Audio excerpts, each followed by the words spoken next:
देखते हैं गोलीय दर्पण के लिए वस्तु की दूरी, प्रतिबिंब की दूरी व फोकस दूरी में संबंध। हम वस्तु की दूरी को U से, प्रतिबिंब की दूरी को V से और फोकस दूरी को F से डिनोट करते हैं। ये सूत्र अवतल दर्पण के लिए निकाला जाएगा। मान लेते हैं कि यहाँ पर एक अवतल दर्पण है। अवतल दर्पण किसे कहते हैं? गोलीय खंड पर पॉलिश इस प्रकार किया जाए कि इनके दबे हुए पृष्ठ से प्रकाश का परावर्तन हो, इसे अवतल दर्पण कहते हैं। यह एक गोलीय दर्पण है। इसके पीछे यानी इधर पॉलिश जब कर देंगे तो इसके दबे हुए पृष्ठ से प्रकाश का परावर्तन होगा, तो इसको अवतल दर्पण कहेंगे। एक अवतल दर्पण है। यहाँ से एक मुख्य अक्ष है, ये ध्रुव है, यहाँ पर ये फोकस है, ये वक्रता केंद्र है। यहाँ पर वक्रता केंद्र C, यहाँ पर फोकस F। हम लोगों को ज्ञात करना है गोलीय दर्पण के लिए वस्तु की दूरी। तो मान लेते हैं कि गोलीय दर्पण के लिए वस्तु की जो दूरी है वह यहाँ से वक्रता केंद्र और अनंत के बीच यहाँ पर कोई वस्तु रखी गई है। यहाँ पर नाम दे देते हैं A और इसका नाम दे देते हैं B। तो इसके पीछे वाले में पढ़े हैं, नियम इसको बताए हैं कि जब प्रकाश की किरण मुख्य अक्ष के समांतर आपतित होती है तो परावर्तन के पश्चात फोकस से होकर गुजरती है। मान लो कि ये प्रकाश की किरण यहाँ से मुख्य अक्ष के समांतर जब आपतित होती है तो ये परावर्तन के पश्चात फोकस से होकर के गुजरती है। ये आपतित किरण है, ये परावर्तित किरण है। और जब कोई प्रकाश की किरण वक्रता केंद्र से होकर के जाती है तो ये बिना मुड़े हुए, बिना विचलित हुए सीधे अपने मार्ग में लौट जाती है। यहाँ पर प्रकाश की किरण वक्रता केंद्र से होकर के जा रही है, ये परावर्तन के पश्चात ये निकल गई। अब ये दोनों रेखाएं जिस बिंदु पर काटती हैं यही प्रतिबिंब बनता है। इसका नाम दे देते हैं हम लोग A डैश B डैश। यहाँ पर नाम दे दे रहा है A डैश, इसका नाम दे दे रहा है B डैश। अब जब इस मुख्य इसके समांतर जब यहाँ से इस पर एक हम लंब गिरा देंगे, ये लंब गिरा दे रहा है, इसका नाम देते हैं मान लो B, यहाँ पर M मान दे देते हैं, यहाँ पर N नाम ले रहा है। यहाँ से यहाँ तक की जो दूरी है ये वस्तु की दूरी को हमेशा ध्रुव से नापते हैं। तो हम लोग यहाँ लिख सकते हैं कि AP की जो दूरी होगी, AP को कहते हैं वस्तु की दूरी, और वस्तु की दूरी को हम लोग U से डिनोट करते हैं। ये माइनस लिखेंगे क्योंकि ये मूल बिंदु समझते हैं इसको, मूल बिंदु की इधर ये ऋणात्मक होगा। यहाँ से यहाँ तक की दूरी को कहते हैं प्रतिबिंब की दूरी। यहाँ लिख सकते हैं कि A डैश P बराबर होगा प्रतिबिंब की दूरी, और प्रतिबिंब की दूरी को हम लोग V से डिनोट करते हैं, ये भी V लिखेंगे क्योंकि ये मूल बिंदु की इधर है। और यहाँ से यहाँ तक PF को कहते हैं फोकस दूरी। यहाँ लिख सकते हैं कि PF बराबर फोकस दूरी, ये फोकस दूरी हो जाएगा। फोकस दूरी को F से डिनोट करेंगे, इधर ये रहेगा -F। अब हम यहाँ देखते हैं कि वस्तु की दूरी, प्रतिबिंब की दूरी और फोकस दूरी में क्या संबंध है। हम इस त्रिभुज की बात करते हैं, इस त्रिभुज में और इस त्रिभुज में हम चर्चा कर लेते हैं। ABC लिखेंगे, त्रिभुज ABC व इस त्रिभुज में त्रिभुज B dash A dash C में दो त्रिभुज में बात करते हैं। इन दोनों त्रिभुजों में हम देखते हैं कि ये वाला 90 अंश का कोण है तो ये वाला भी 90 अंश का कोण होगा। तो इस कोण का नाम लिखेंगे BAC। कोण BAC बराबर, ये भी 90 अंश का होगा तो B dash A dash C। यहाँ लिख सकते हैं कोण B dash A dash C ये काहे बराबर होगा, तो लिख सकते हैं कि ये समकोण है। समकोण के कारण यानी दोनों 90 अंश का कोण बना रहा है, इसलिए दोनों बराबर है। ये मान लो समीकरण 1। अब इसमें देखते हैं ये वाला और ये वाला दोनों शीर्षाभिमुख कोण कहलाएंगे। जब दो रेखाएं एक दूसरे को काटती हैं तो उनके आमने सामने के कोण आपस में बराबर होते हैं। इसका नाम लिखेंगे ACB या BCA। हम लोग लिख ले रहे हैं इसको ACB। इनको लिख सकते हैं A dash C B dash. कोण A dash C B dash ये बनाते हैं समीकरण 2। ये कहाँ है तो लिख देंगे शीर्षाभिमुख कोण। शीर्षाभिमुख कोण के कारण ये बराबर होंगे। अब यहाँ पर देखते हैं कि जब दो त्रिभुज में दो कोण बराबर है तो तीसरा कोण अपने आप बराबर हो जाएगा। तो इसको कहते हैं कोण कोण नियम से ये दोनों त्रिभुज कहलाएगा समरूप त्रिभुज। जब किसी दो त्रिभुज में जब दो कोण बराबर हो तो तीसरा कोण अपने आप बराबर हो जाता है। इसको समरूपता की कोण कोण नियम से कह सकते हैं कि ये दोनों समरूप त्रिभुज होगा। तो लिख सकते हैं इसलिए त्रिभुज A B C A dash B dash C समरूप हो जाएगा त्रिभुज A dash B dash C. और जब समरूप हो गया तो समरूप त्रिभुज की विशेषता है कि इनकी संगत भुजाओं का अनुपात आपस में बराबर होता है। ये दोनों त्रिभुज जब समरूप हो गया तो ये भुजा लंब वाली और ये भुजा लंब वाली, इनका अनुपात आपस में बराबर होगा। तो लिखेंगे ए बी बटा के ए dash B dash, A dash B dash. अब इसकी भुजा लिखेंगे ए सी, तो इसकी भुजा लिखेंगे ए dash C, A dash C. अब यहां पर देखो इनको बना लेते हैं समीकरण 3। ये समीकरण 3 हो गया। देखते हैं इस त्रिभुज में और इस त्रिभुज में देखते हैं।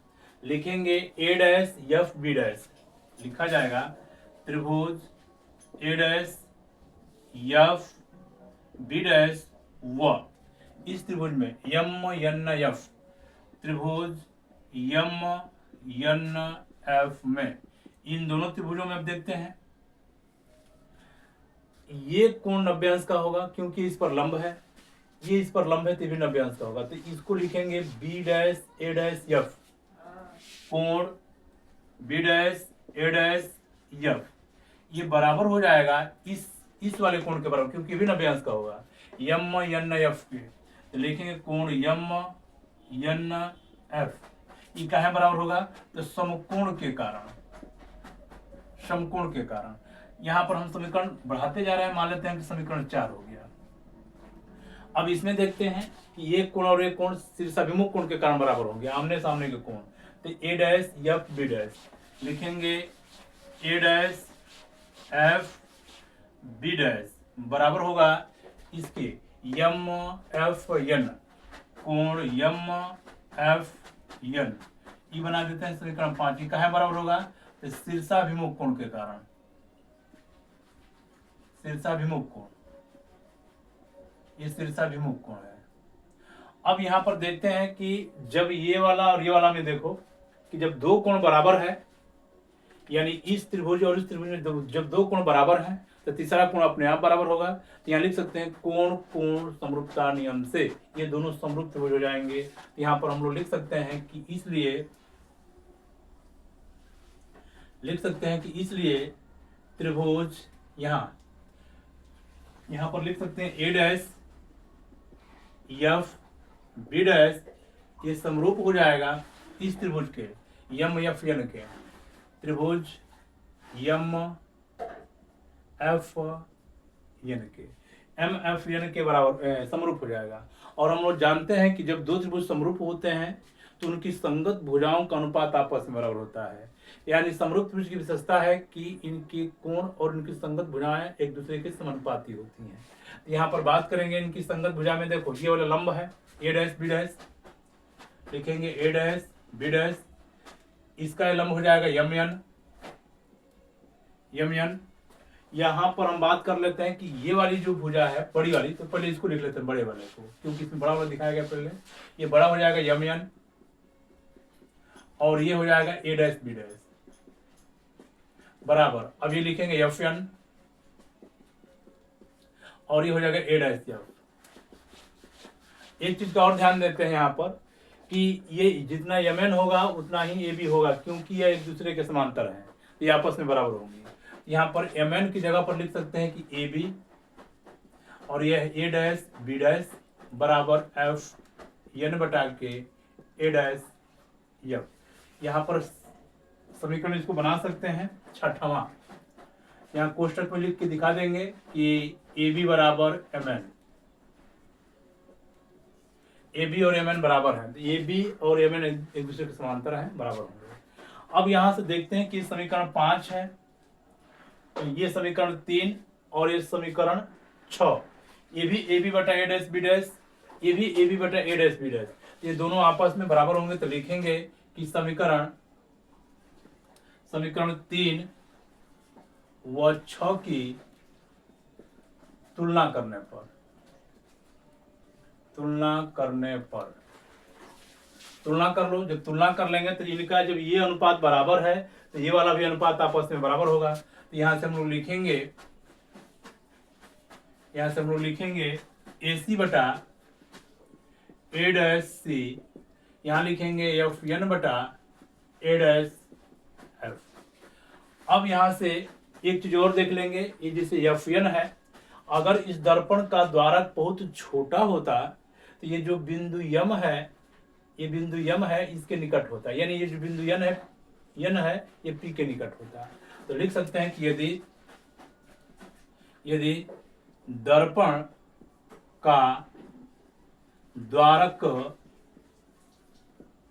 छोटा होता तो बिंदु यन पी के निकट होता, यानी ये जब यहां हो जाता तो एफ एन बराबर पी एफ लिख सकते थे। अर्थात हम लोग लिख सकते हैं कि जो एफ एन होगा, एफ एन जो होगा एफ एन वह पी एफ के बराबर होगा। अब यही मान उठा करके यहां भर देते हैं इस समीकरण में, ए सी बटा ए डैश सी बराबर एफ एन की जगह पर लिखेंगे पी एफ बटा के ए डैश एफ। अब यहां पर इसका मान भरेंगे, इसका मान उठा करके भर लेते हैं। ए सी देखेंगे, ए सी कहाँ है, तो ए सी यहाँ पर देखेंगे, ए सी का मतलब यहाँ से यहाँ तक की दूरी। ए सी के लिए अगर इतना दूरी में से हाई दूरी घटा देंगे तो ए सी बच जाएगा। तो यहाँ पर हम लोग लिख सकते हैं ए सी की जगह पर ए पी ऋण पी सी, इतना दूरी में से अगर हाई घटा देंगे तो निकल जाएगा। ए डैश सी देखते हैं, ए डैश सी है दूरी, तो इतना दूरी में से इस दूरी को घटा दो तो पी सी लिख सकते हैं, इसको पी सी माइनस ए डैश पी। पी एफ को रहने देते हैं पी एफ ही। ए डैश एफ देखते हैं, ए डैश एफ, तो इतना दूरी में से ए डैश पी में से पी एफ घटा देंगे। अब इसी का मान उठा करके भरते हैं। ध्यान देंगे एक चीज, यहाँ पीसी को कहते हैं वक्रता केंद्र, वक्रता त्रिज्या, ये वक्रता केंद्र है, ये दूरी वक्रता त्रिज्या कहलाएगी। तो यहाँ से पीसी की जगह पर वक्रता त्रिज्या आर लिख सकते हैं, यहाँ से यहाँ तक की दूरी को आर बोलते हैं। एपी देखेंगे, एपी यहाँ पर लिखा गया, एपी की जगह पर माइनस यू, यहाँ लिख देंगे माइनस यू। पीसी यहाँ से यहाँ तक को कहते हैं वक्रता त्रिज्या को आर से डिनोट करते हैं। इधर ये माइनस है तो माइनस मिलकर ये प्लस हो जाएगा। यहाँ पर पीसी की जगह पर यहाँ से यहाँ तक पीसी आर लिखेंगे, इधर है तो माइनस आर लिखेंगे। ए डैश पी देखते हैं, यहाँ पर ए डैश पी की जगह पर माइनस भी है तो माइनस हाई माइनस मिलकर प्लस भी हो जाएगा। पीएफ की जगह पर लिखते हैं एफ, देखेंगे ये पीएफ की जगह पर लिखेंगे एफ, ये माइनस एफ हो जाएगा क्योंकि ये मूल बिंदु की इधर है। ए डैश पी की जगह पर लिखेंगे माइनस भी, पीएफ की जगह पर माइनस एफ तो माइनस प्लस एफ हो जाएगा। चूंकि हम लोग जानते हैं, इसके पीछे वाले में पढ़े हैं कि फोकस दूरी और वक्रता त्रिज्या में संबंध, वक्रता त्रिज्या फोकस दूरी का दोगुना होता है या फोकस दूरी वक्रता त्रिज्या की आधी होती है। इसी संबंध को यहाँ पर हम भरेंगे। यहाँ पर इस को आगे बढ़ाने के लिए हम इसको यहाँ से मिटा देते हैं। देखते हैं इसके आगे, इसको जगह कम है, इसको यहाँ से मिटा ले रहे हैं।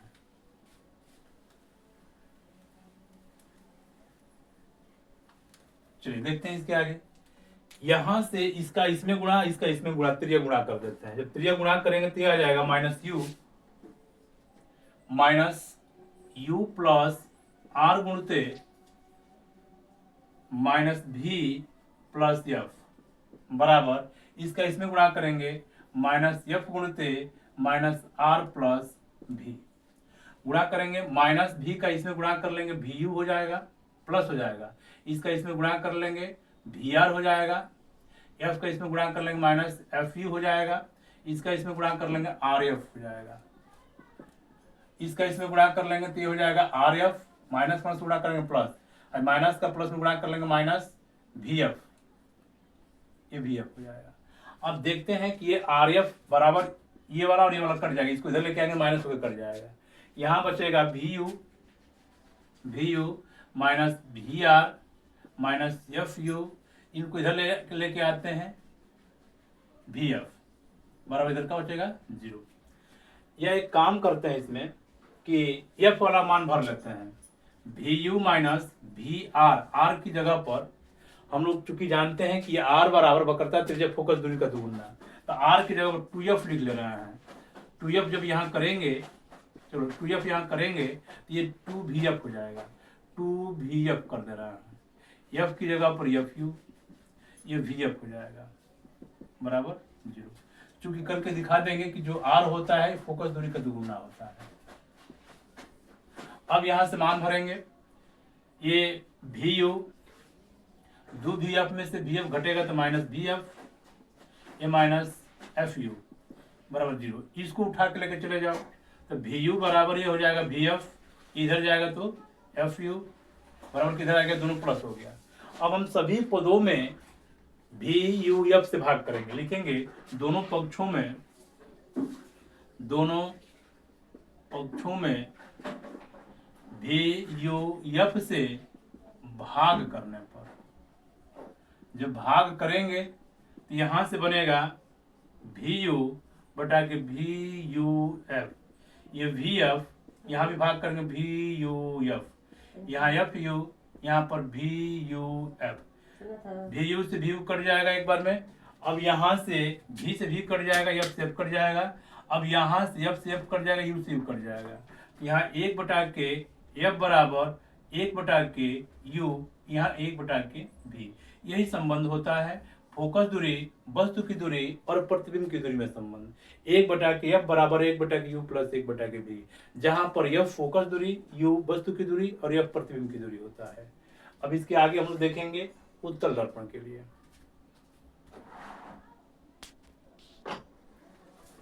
अब देखते हैं उत्तल दर्पण के लिए वस्तु की दूरी, प्रतिबिंब की दूरी और फोकस दूरी में संबंध। हम लोग यहाँ पर एक उत्तल दर्पण बना लेते हैं। उत्तल दर्पण किसे कहते हैं, तो गोलीय दर्पण पर पॉलिश इस प्रकार किया जाए कि इसके उठे हुए पृष्ठ से प्रकाश का परावर्तन हो, तो इसे उत्तल दर्पण कहते हैं। ये पॉलिश इसमें इधर से होगा, ये भीतर से पॉलिश होगा ताकि प्रकाश की किरणें यहाँ से बाहर से उठे हुए पृष्ठ से प्रकाश का परावर्तन हो, तो इसको कहेंगे उत्तल दर्पण। ये कहलाएगा फोकस दूरी। मुख्य अक्ष, इसको कहेंगे मुख्य फोकस, इसको कहेंगे वक्रता केंद्र। इसको आगे तक हम बढ़ा ले रहे हैं। अब ध्यान देंगे इसमें, यहाँ पर ये ध्रुव होता है, ये ध्रुव होता है।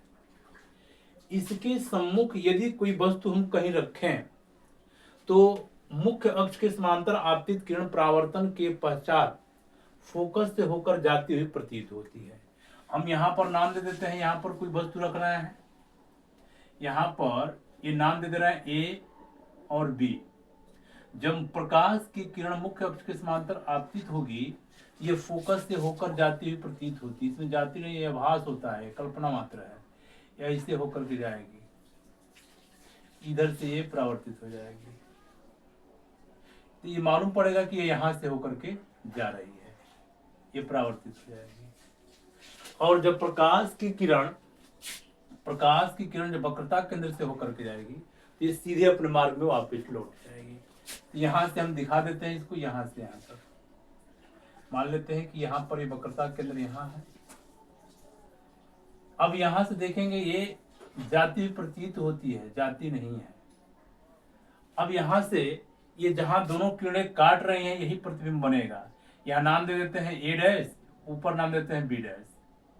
अब इस त्रिभुज को देखेंगे, इस त्रिभुज को और इस त्रिभुज को, यहाँ से ये मान लेते हैं कि यम है। इससे जब इस पर एक लंब गिरा देंगे, इसका नाम दे देंगे यम यन, यहाँ पर यन दे देंगे। अब इस पर ख्याल करते हैं, ये प्रकाश किरण आ रही है, ये जा रही है। इस त्रिभुज की बात करेंगे, इस त्रिभुज की देखो, यहां से यहां तक की दूरी को कहते हैं वस्तु की दूरी। हम यहां लिख देते हैं एपी बराबर वस्तु की दूरी,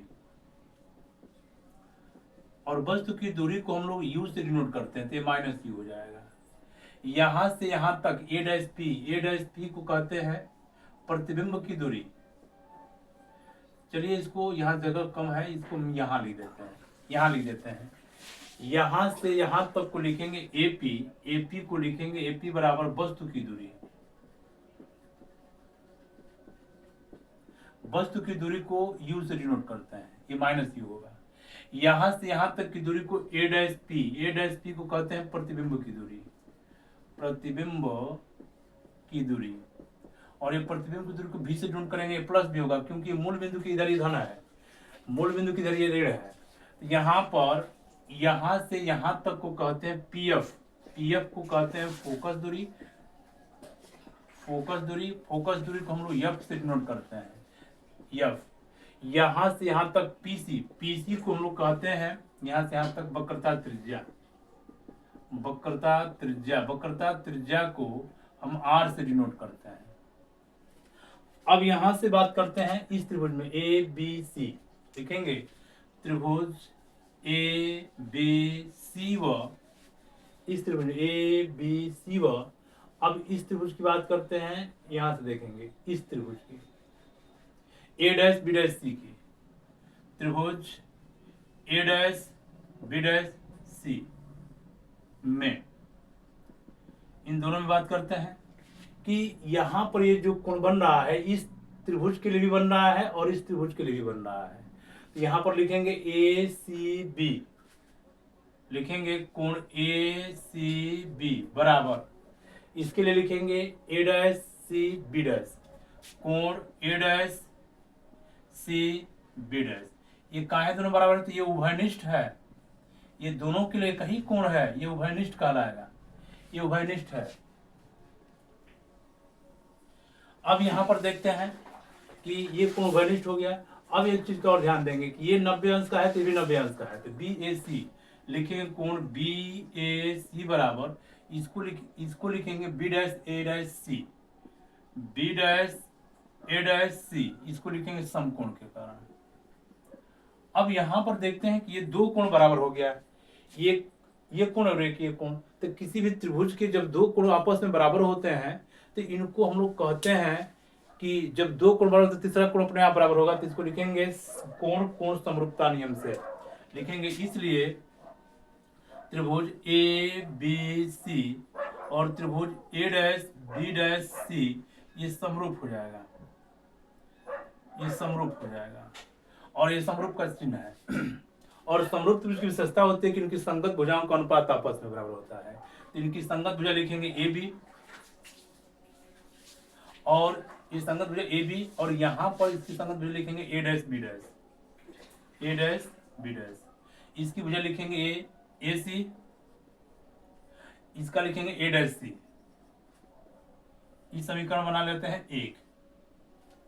अब इस त्रिभुज में आ जाओ, इसमें यम एन एफ और B dash A dash F में लिखेंगे त्रिभुज यम एन एफ व एम एन एफ व त्रिभुज B dash A dash F में। इन दोनों त्रिभुजों में हम देखते हैं, तुलना करते हैं। इसमें देखेंगे कि ये 90 अंश का कोण है, ये 90 अंश का, तो भी 90 अंश का होगा, लंब है। तो लिखेंगे यम एन एफ कोण यम एन एफ बराबर B dash A dash F, कोण B dash A dash F, ये समकोण के कारण बराबर होंगे, ये समकोण है। अब इसमें ये एफ जो है इस त्रिभुज के लिए भी है और इस त्रिभुज के लिए ये उभयनिष्ठ हो जाएगा। तो लिखेंगे कोण यम एफ एन बराबर B dash A dash F, कोण B dash F A dash, माने बीच वाला एफ बराबर होगा। ये काहे होगा? तो ये उभयनिष्ठ है, उभयनिष्ठ के कारण बराबर होगा। अब ये इस त्रिभुज में और इस त्रिभुज में देखेंगे, ध्यान से अंगुली पर देखेंगे, ये त्रिभुज और ये त्रिभुज, दोनों त्रिभुज में दो कोण बराबर हो गए, तो दोनों त्रिभुज समरूप कहलाएंगे, लिख लेंगे। इसलिए कोण समरूपता नियम से त्रिभुज यम एन एफ, हम नहीं लिख रहे हैं कोण नियम से, डायरेक्ट लिख देते हैं। आप लोग यहाँ लिख लेंगे कोण समरूपता नियम से यम एन एफ समरूप हो जाएगा त्रिभुज B dash A dash F के। और जब समरूप त्रिभुज हो गया तो इनकी संगत भुजाओं का अनुपात आपस में बराबर होगा।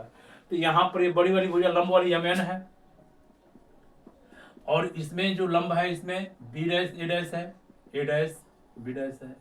इसकी ये भुजा एन एफ, तो इसकी भुजा देखो एन एफ, तो इसकी भुजा ए डैश एफ। अब ध्यान देंगे, यदि दर्पण का द्वारक छोटा होता तो ये जो बिंदु एन है पी के निकट होता। तो लिखेंगे यहां पर, यदि दर्पण का द्वारक छोटा होता तो बिंदु एन पी के निकट होता, पी के निकट होता है।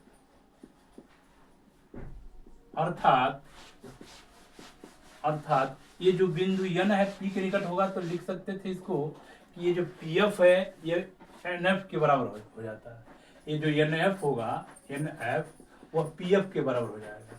यानी ये बिंदु एन जब यहाँ होता तो एन एफ को चाहे पी एफ को बात की होता है, यही एन एफ पी एफ के बराबर होता। तो इसमें मान भर दे रहा है हम, यम एन बटा के ए डैश बी डैश बराबर एन एफ की जगह पर लिख देंगे पी एफ, और यहां से ए डैश एफ। अब इनको बना लो समीकरण नंबर 2। अब यहां देखते हैं कि समीकरण 1 और 2 में, समीकरण 1 है ए बी बटा ए डैश बी डैश, और ये है, अच्छा एक चीज और देखेंगे, यम एन की जगह पर देख लेंगे, ये जहां यम एन होगा यहाँ पर लिख देते हैं, चूंकि यम एन जो होगा एम एन हाई वाला इसके बराबर होगा क्योंकि समांतर है, तो एम एन की जगह पर हम लोग यहीं पे लिख देते हैं ए बी हो जाएगा, ए बी हो जाएगा। अब यहाँ पर देखते हैं समीकरण 1 और समीकरण 2 में तुलना करेंगे, ए बी बटा ए डैश बी डैश, यहाँ भी ए बी बटा ए डैश बी डैश लिखेंगे। समीकरण 1 और 2 की तुलना करने पर, समीकरण 1 व समीकरण 2 की तुलना करने पर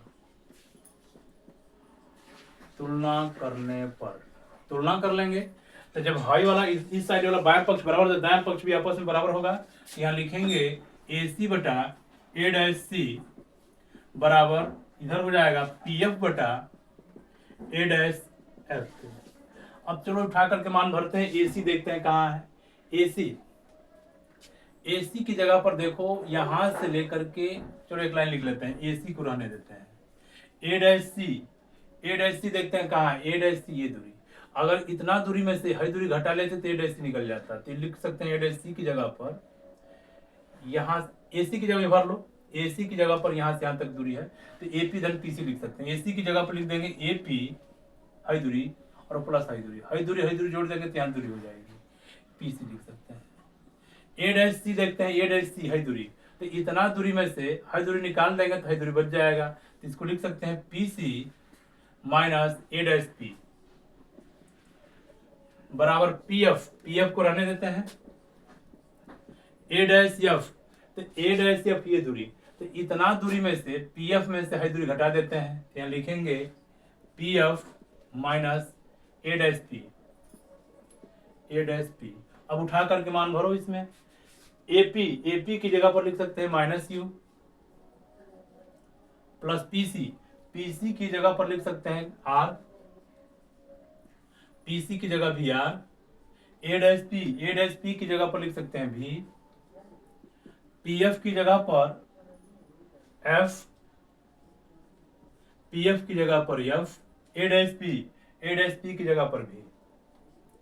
अब यहां इसको त्रिय गुणा करके हम हल कर लेंगे। चलो यहां से इसको हम मिटा लेते हैं, यहां से इसको हटा लेते हैं।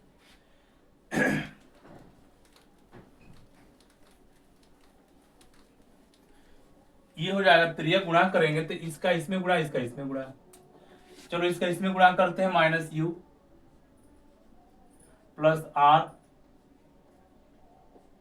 गुणते एफ माइनस भी बराबर एफ गुणते इसका इसमें गुणा, एफ गुणते आर माइनस भी।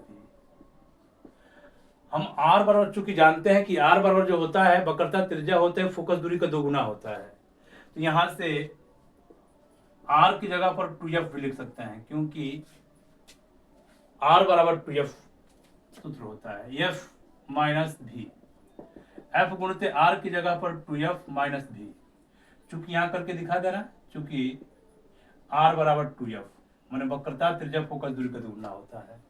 अब इसका गुणा करो, एफ का इसमें गुणा कर लेंगे माइनस एफ यू, इसका गुणा करेंगे 2f का स्क्वायर, इसका गुणा कर लेंगे प्लस भी यू, इसका गुणा कर लेंगे 2vf, इसका गुणा कर लेंगे 2f का स्क्वायर, इसका गुणा कर लेंगे vf, 2f का स्क्वायर ये प्लस है, ये इधर लेके आएंगे तो माइनस को कट जाएगा।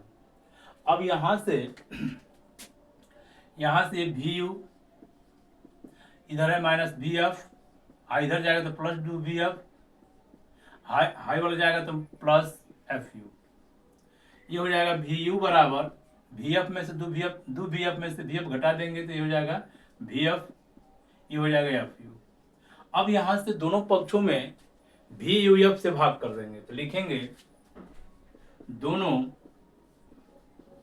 पक्षों में भाग कर रहे हैं, इसमें ये भी यू बटा के भी यू एफ बराबर भी एफ बटा के भी यू एफ, एफ यू बटा के भी यू एफ, भी यू से भी यू कट जाएगा एक बार में, भी से भी कटेगा, एफ से एफ कट जाएगा, एफ से एफ, यू से यू, तो यहाँ पर 1 बटा के एफ बराबर 1 बटा के यू प्लस 1 बटा के भी।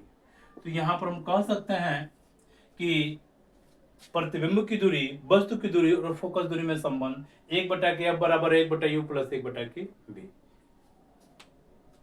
चलिए।